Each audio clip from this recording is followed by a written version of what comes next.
रात का खाना अपनी फैमिली के साथ खाया। शादी कितना अरसा पहले हुई, कितने उतार चढ़ाव आए, किस किस बात पर लड़ाई होती है? लड़ाइयाँ तो खैर नहीं हुई हैं, वो तो होती रहती हैं, मतलब थोड़ी बहुत, इतनी नहीं होती लड़ाई। लेकिन ये नेबर इनसे पूछ लेना, आवाज़ें नहीं आती। बहुत साल हो गए शादी को। कितने साल हो गए? 38 ईयर्स। इनमें सबसे अच्छी बात कौन सी है और किस बात पर एतराज़ होता है? सबके साथ ये रहते हैं, सबको एक साथ रखते हैं, पूरी फैमिली को उनका ये होता है कि सब साथ रहें, सब बच्चे भी रहें, इश्तियाक भाई, फैमिली, सबको एक घर के इख्तियार नहीं रखा हुआ है। खामी क्या है? घर में नहीं रहते, बाहर रहते हैं ज़्यादातर, office, business, Islamabad, PR, Islamabad. बच्चों को लुक आफ्टर किसने किया? पूरा इख्तियार नहीं किया, बच्चों की एजुकेशन, शादियाँ, मतलब इनका ख्याल रखना, बैठना इनके पास, सुनना इनको। कोई आप इन्हें समझाती भी हैं कि क्या क्या ये मुझे समझाते हैं, क्या? बच्चों से मत शोर से बात करो, धीमी आवाज़ में करो बच्चों से बात। मैंने ज़्यादा टाइम तो नहीं दिया बच्चों को, बट क्वालिटी टाइम दिया इख्तियार में बच्चों। इनकी सियासत से आप इत्तेफाक करती हैं या उस पर इख्तलाफ करती हैं? इख्तियार का एक शौक़ था, एक वो था, एक ड्रीम था कि मैं आऊँ। आपको पसंद नहीं? नहीं, सही है, अगर अच्छी पॉलिटिक्स है तो सही है, हालात सही रहें। I did my undergraduate from Boston, and then I was there for my master's as well, and I moved back to Karachi around 10-12 years ago and joined the family business. जितनी भी practical advice हमें चाहिए थी, जैसे mummy ने बताया, वो हम डैडी से ही लेते थे, चाहे वो एजुकेशन के बारे में हो, करियर के बारे में हो। लाइफ में कोई भी मेजर डिसीजन लेने से पहले हमने पापा से हमेशा उनकी गाइडेंस ली है। तो इन टर्म्स ऑफ मम्मी का सॉफ्ट लव था, पापा का स्ट्रिक्ट लव था, बट इनके स्ट्रिक्ट लव में हमने छोटी उम्र में एक अच्छा वर्क एथिक और डिसिप्लिन सीखा, और वो नहीं होता तो फिर I don't think we would be where we are right now. तो पापा has been a terrific father, always been there for us. और पापा की बेस्ट चीज़ ये है कि एक चीज़ 2 बार नहीं बोलनी पड़ती। लाइक अगर आपका ये काम है, वो आपको फ़ोन करके याद दिलाएंगे कि भाई तुम्हारा ये काम था, ये कहाँ तक पहुँचा, क्या हुआ। He takes the feedback. Any complaints? So growing up, Papa was always busy. We did not get to spend as much time with him. But as we grew older, and now, mashallah, you know, we have the opportunity to work under Papa. So we spend a lot of time together at the office. So जो बचपन में नहीं था, वो अब more than makeup हो गया. We're together every single day. So no complaints. मैंने अपना मास्टर्स कारिफ यूनिवर्सिटी से किया है, और मेरा रिलेशनशिप पापा से थोड़ा सबसे अलग है। पापा ने मुझे तो बहुत टाइम दिया है। कॉलेज में रोज़ स्कूल के लिए उठाते थे, एग्ज़ाम्स के लिए भी पापा ने मुझे पढ़ाया है, सब्जेक्ट्स उन्होंने मेरे सिलेक्ट किए थे। And I think our biggest blessing is we have a lot of strong men in our family, और वही वैल्यूज़ पापा ने भाई को भी दिए हैं। तो दे आर व्हाट फैमिली को फंक्शनैलिटी की तरफ, यू नो, ज़्यादा फैमिली को जिस तरह होना चाहिए, जिस ना, वो पापा और भाई को उसमें बहुत बड़ा हाथ है।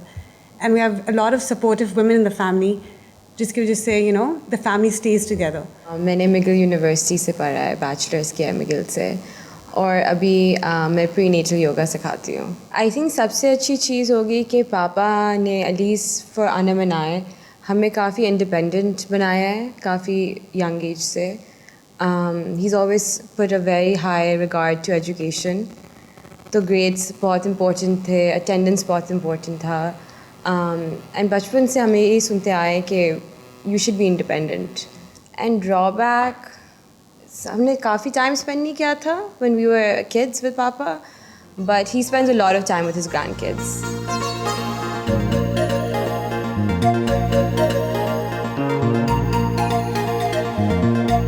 उस रात मराकश के बादशाह मोहम्मद की तख्त नशीनी की 25वीं सालगिरह के हवाले से तकरीब का एहतमाम भी था।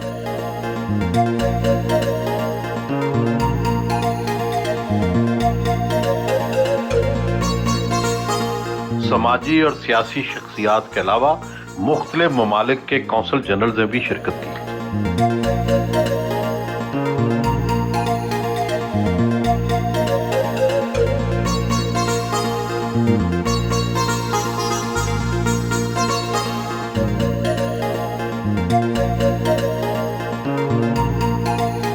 बेग साहब, 30 साल से आप सियासत में हैं, सनतकार भी हैं। सियासतदानों के बारे में जो एक अवामी तासुर है वो इतना अच्छा नहीं है। सियासतदान क्या करें कि उनका तासुर बेहतर हो जाए? आपको साफ़ सुथरा रखना पड़ेगा अपने आप, कोई चीज़ें छुपती नहीं है। मैंने नोट करा है कि वो लोग जो अल्लाह ने जिनको नवाजा हुआ होता है वो जब सियासत में आते हैं तो गंदगी इतनी ज़्यादा सामने नहीं आती, लेकिन वो लोग जो सब कुछ दांव पे लगा के सियासत में आते हैं तो फिर यहीं से उन्होंने कमाना होता है अपने लिए, अपने बच्चों को, अपने नेक्स्ट नस्ल को वो सेट करते हैं और यहाँ पे फिर बहुत गलतियाँ हो जाती हैं। मैं जब adviser to the prime minister था, मैंने 5 साल एक आने फ़ीस नहीं ली। मेरी तनख्वाह थी, ट्रैवलिंग थी, दूसरी थी, जो करोड़ों रुपए बनते थे 5 साल के, लेकिन नहीं लिया हमने, किसी ने उंगली नहीं उठाई आज तक। मैं समझता हूँ कि नए चेहरों को आगे आना चाहिए।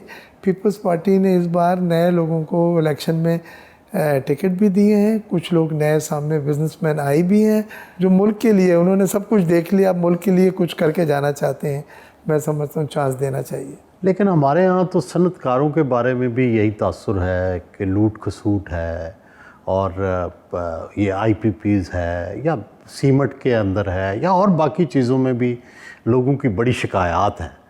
तो सनतकारों को क्या आप एडवाइस करेंगे? मैं समझता हूँ कि वो लोग जिनको अल्लाह ताला ने सब कुछ दिया है, अगर वो इस तरह की चीज़ें करते हैं, IPPs एक खुली मिसाल है, मैं उसमें इन्वॉल्व हूँ, 1 महीने से काम कर रहा हूँ, 3-4 प्रेस कॉन्फ्रेंसेस की हैं, 5 कॉलम लिखे हैं। IPP जुल्म हुआ इस मुल्क के साथ और उस जुल्म को रिवर्स करना होगा, उनसे पैसों की भी रिकवरी हो और मुआहदे भी कैंसिल किए जाएँ, क्योंकि जब ये साबित हो जाता है कि आप करप्शन में इन्वॉल्व रहे हैं तो ये ब्रीच ऑफ कॉन्ट्रैक्ट के ज़िम्मे में आ जाता है और ब्रीच ऑफ कॉन्ट्रैक्ट के माने मुआहदा नन एंड वाइड हो जाता है। तो आपको थोड़ा सा लीगली अपने आप को देखना है कि वो लोग जिन्होंने लूटा खसूटा है और वो साबित हो रहा है, प्रूफ्स हैं, एविडेंसेस हैं, रिपोर्ट हैं, उसमें सब जिक्र करा है, स्पेल आउट करा है शवाहिद के साथ, तो सज़ा मिलनी चाहिए। अब वो हमारे बिजनेसमैन हो या कोई भी हो, मुल्क के साथ ज़्यादती की है और मॉल आउट। और गौर एजाज साहब भी उस सिलसिले में आप देखें मुसलसल काम कर रहे हैं, SM तनवीर साहब भी। तो हमारा एक ही ग्रुप है, हम फेडरेशन में रूलिंग ग्रुप है, UBG जिसे कहते हैं। इंशाल्लाह इसको छोड़ेंगे नहीं, हम हतमी अंजाम तक इसको लेके जाएंगे। बेग साहब, ये फरमाएं कि आपने तो बड़ा वाइडली ट्रैवल भी किया है, कितने मुल्कों में घूम चुके हैं आप? तकरीबन तमाम ममालिक में ज़्यादातर कुछ 80% ट्रैवल कर चुका हूँ। तो ये बताएं कि हमारे यहाँ क्या मजहबी पाबंदियाँ ज़्यादा सख्त हैं, जो टूरिज़म नहीं आता, जो सरमायाकारी नहीं आती? हम क्या करें कि बाकी दुनिया हमारी तरफ आना शुरू हो? सबसे पहले अमन अमान को बेहतर बनाना होगा। टूरिस्ट जो है वो ट्रैवल एडवाइजरी पे चलता है। जो जितने बड़े ममालिक हैं, अमेरिका, यूरोपियन यूनियन, UK, इन्होंने नेगेटिव ट्रैवल एडवाइजरी पाकिस्तान के लिए ऐलान की हुई है। यानी अगर बहुत ही ज़रूरी है तो आप जा सकते हैं। तो उससे आदमी वैसे ही डर जाता है कि क्या ज़रूरत है फिर जाने की। दूसरी चीज़, हमारे पास इंफ्रास्ट्रक्चर नहीं है टूरिज़म का। 3 स्टार 4 स्टार होटल होते हैं जो अफोर्डेबल होटल होते हैं, वो हमारे यहाँ बिल्कुल नहीं है। आप गिलगित बल्तिस्तान, कलात यहाँ पे जाएँ तो वो छोटे होटल की ज़रूरत है जो अफोर्डेबल होते हैं, वो नहीं है।